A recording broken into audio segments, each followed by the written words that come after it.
দর্শক, আমরা এবার আপনাদেরকে মাছ মাংসের বাজারের খবর জানাবো। ভোলা থেকে যুক্ত হচ্ছেন সহকর্মী ছোটন সাহা। ছোটন, বেশ কিছুদিন ধরে কিন্তু মাছ মাংসের বাজারে এক ধরনের অস্থিরতা বিরাজ করছে। আজকে কি অবস্থা দেখছেন আপনি সেখানে?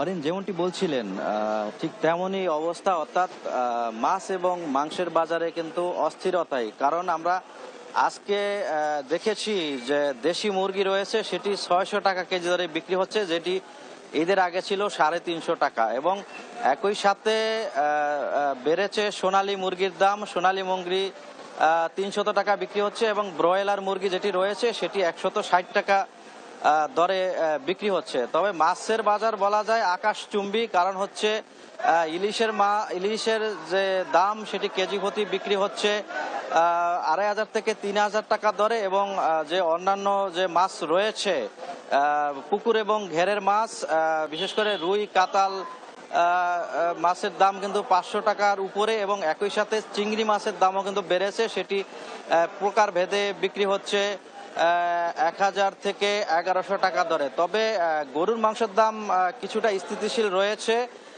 বেড়েছে খাসির মাংসের দাম। খাসির মাংস কিন্তু কেজি প্রতি বিক্রি হচ্ছে 1100 টাকা দরে। এই যখন অবস্থা, এই অবস্থার কারণে যারা ক্রেতা রয়েছেন তারা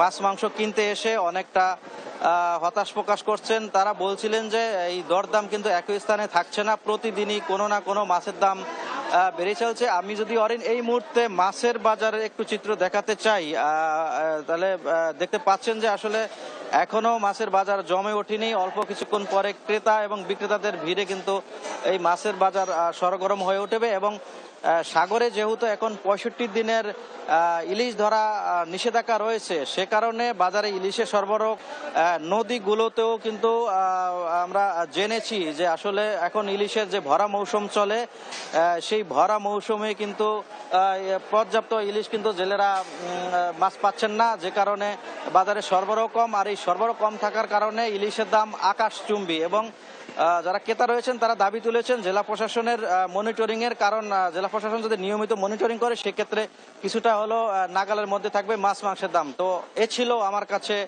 আজকের বাজারের মাছ এবং মাংসের দরদাম নিয়ে সর্বশেষ তথ্য। ফিরে যাচ্ছি স্টুডিওতে অরিনের কাছে। অরিন। ছোটন, আপনাকে ধন্যবাদ।